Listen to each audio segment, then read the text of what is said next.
Sahabatku memberiku gaun pengantin Cina seharga 10 juta. Tapi aku memberikannya kepada nenek Wu yang menderita Alzheimer. Karena di kehidupan sebelumnya, setelah aku menikah dengan gaun yang diberikan sahabatku, kulit sahabatku yang biasanya penuh jerawat menjadi sangat halus. Dan kanker payudara yang didiagnosisnya sembuh tanpa dirawat inap. Sementara aku, yang selalu memiliki kulit bagus, mulai berjerawat. Bahkan, saat pemeriksaan kesehatan, aku didiagnosis menderita kanker payudara stadium akhir. Akhirnya aku meninggal. Saat aku membuka mata lagi, aku kembali ke hari sahabatku memberiku gaun Xiuhe. Leng Yu, kau suka gaya Cina yang romantis, kan? Aku sengaja memesankan gaun Xiuhe ini untukmu. Aku cukup baik padamu, kan? Aku tersadar. Aku menatap mata Zhang Lingsu yang tajam seperti salju. Lalu aku melihat gaun Xiuhe merah yang terbungkus kain hitam di atas meja. Benang emas yang melingkar di atasnya tampak sedikit menyeramkan. Di kehidupan sebelumnya, hidupku hancur karena gaun Xiuhe ini. Aku mengepalkan tanganku. Aku menarik napas dalam-dalam untuk menekan kebencian yang meluap di hatiku. Zhang Lingsu melihatku lama tak bicara. Dia pikir aku tidak menyukai hadiahnya. Jadi dia berkata dengan sedikit sedih. Leng Yu, apakah kau merasa ini terlalu murah? Dan tidak pantas untukmu? Ini adalah hadiah terbaik yang bisa kuberikan. Sebelum aku sempat bicara, Chen Ziye, yang duduk di sampingku, segera berdiri untuk menghiburnya. Xiao Sui, jangan berpikir macam-macam. Hadiahmu sangat bagus. Setelah itu, Chen Ziye berkata kepadaku dengan nada tidak senang. Leng Yu, Xiao Sui adalah sahabatmu. Jangan terlalu materialistis. Melihat mereka berdua mesra, aku hampir tertawa karena kesal. Satu adalah pria yang akan menjadi suamiku, dan yang lainnya adalah sahabatku. Mereka benar-benar pamer kemesraan di depanku. Itu membuatku merasa jijik. Aku mengatur ulang pikiranku, dan berjalan ke sisi Zhang Lingsu. Membujuknya dengan lembut. Aku sangat suka hadiah dari Xiao Sui. Zhang Lingsu akhirnya tersenyum puas. Lalu dia mengajukan permintaan yang sama seperti di kehidupan sebelumnya.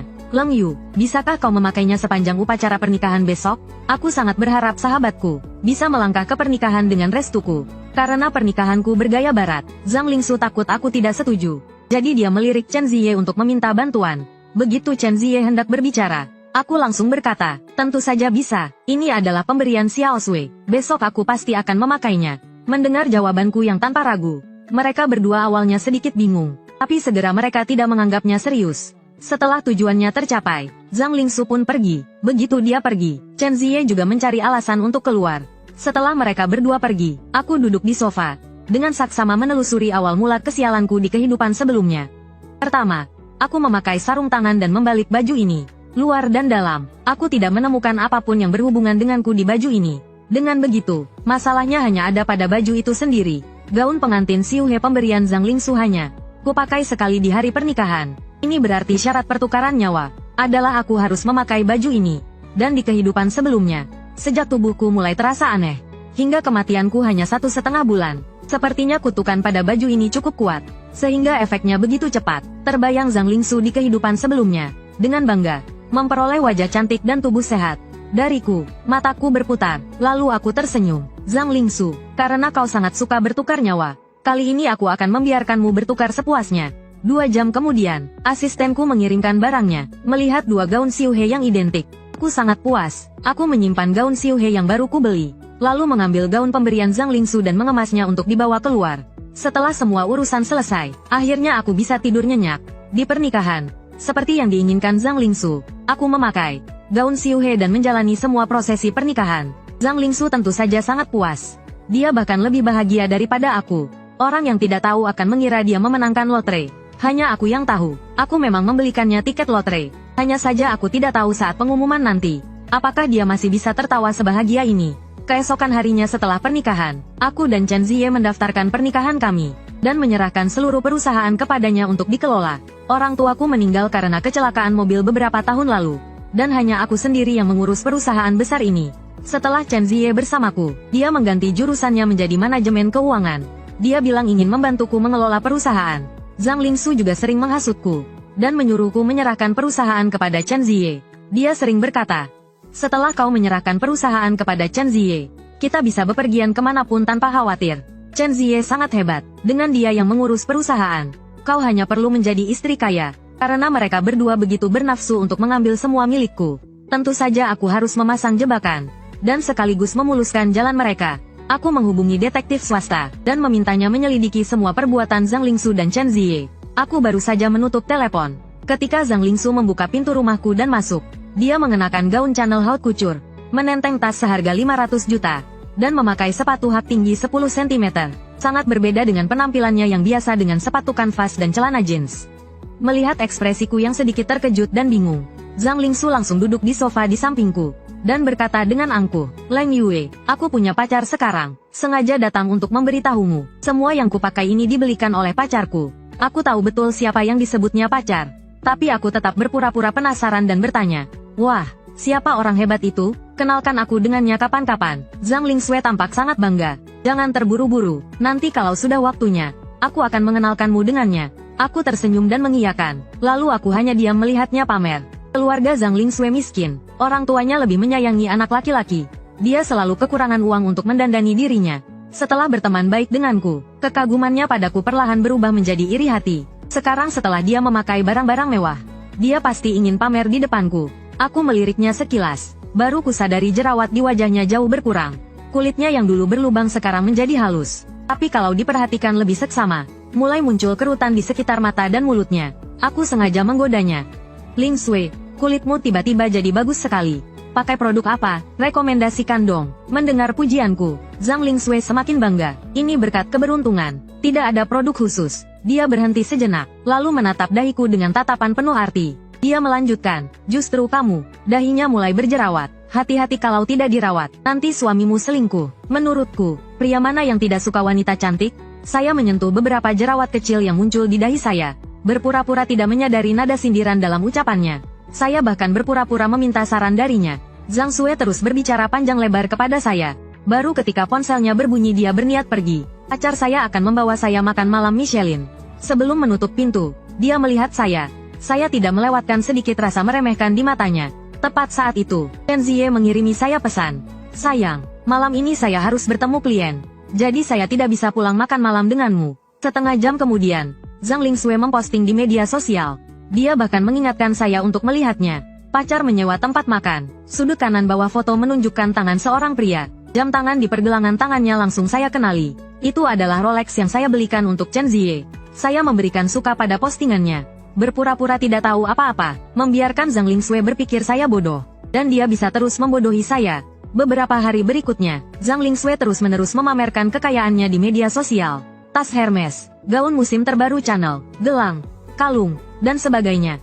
Dia bahkan tidak lupa mengirimi saya pesan pribadi. "Leng Yue, tas kita samaan loh. Leng Yue, pacarku membelikan gelang favoritmu itu untukku. Kita kan sahabat, nanti ku pinjami deh." Pacarku bilang mau memanjakanku seperti putri kecil. Dia sangat mencintaiku. Tidak hanya itu, Zhang Lingsue juga mengunggah banyak foto selfie. Foto yang paling banyak disukai adalah fotonya bersama sertifikat rumah. Dengan caption mencintai seseorang seperti merawat bunga. "Aku adalah contoh terbaiknya." Namun, Zhang Lingsue tidak lama berbangga diri. 3 hari kemudian, dia menelepon video aku. Saat aku menjawab, tatapannya langsung tertuju pada wajahku. Seolah ingin membuat lubang di wajahku. Aku juga melihat wajah Zhang Lingsue. Kulitnya yang beberapa hari lalu masih halus, sekarang muncul banyak kerutan. Otot-otot di wajahnya kendur, terlihat beberapa tahun lebih tua. Aku berpura-pura bingung dan bertanya, "Xiao Sui, kenapa kau terus menatapku? Dan ada apa dengan wajahmu?" Mendengar pertanyaanku, Zhang Lingsue tersadar. Tatapannya beralih dari wajahku. Dia menyadari aku juga sedang menatapnya. Dia buru-buru menutupi pipinya dengan rambutnya. Katanya menghindar, "Tidak apa-apa, aku hanya ingin melihat kabarmu. Kamu harus rajin merawat kulit ya.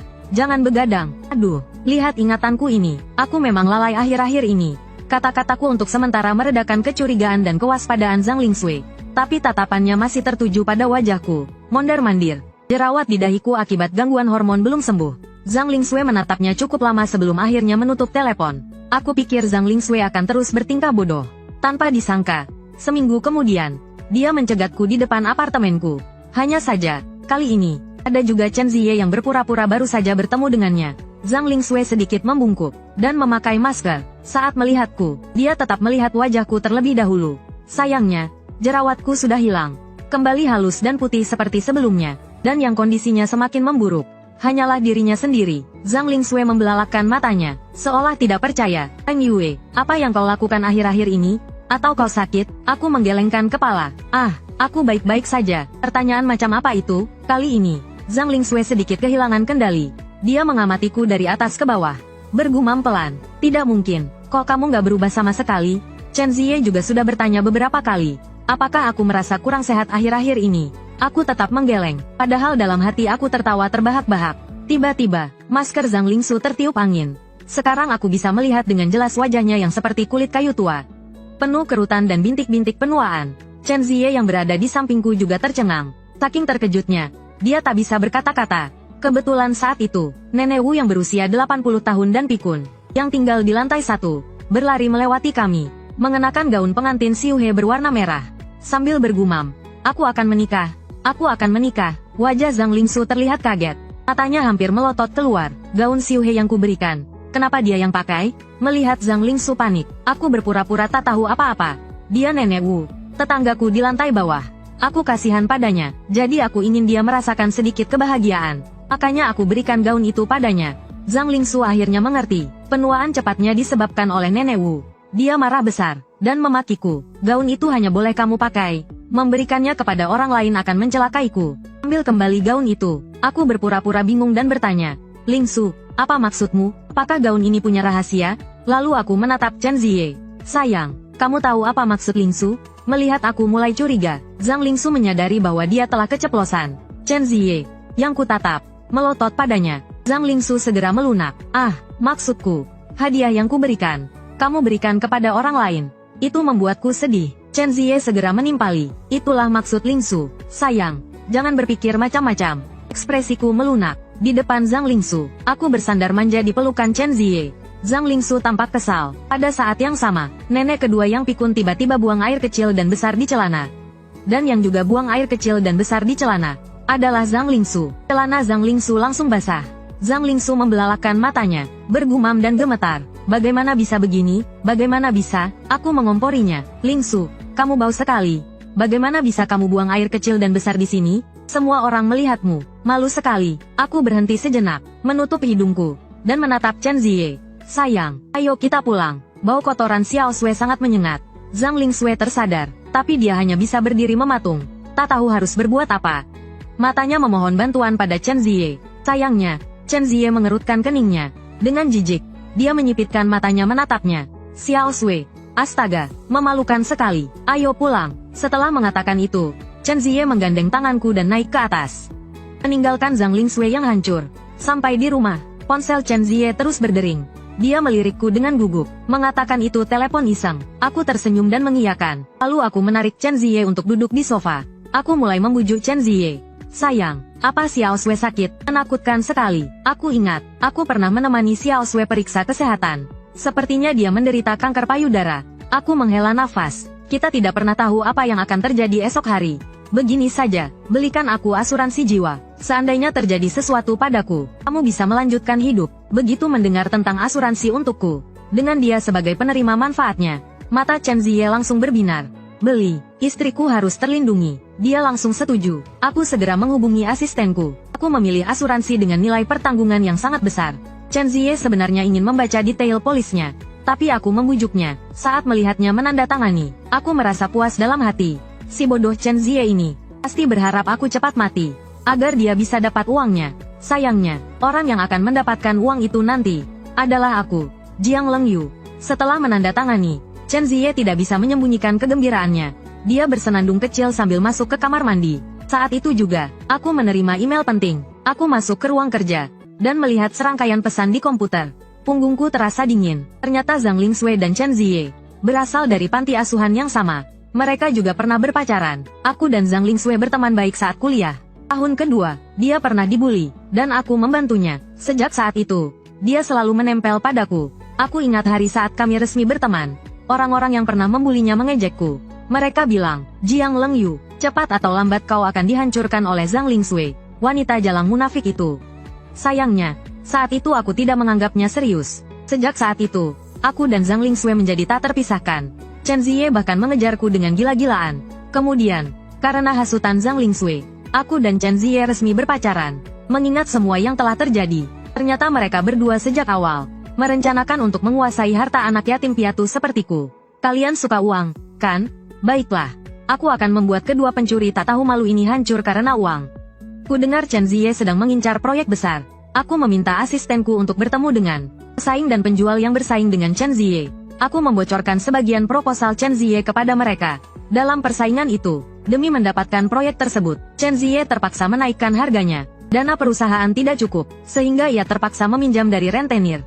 Dia menghabiskan 50 juta hanya untuk mendapatkan proyek itu.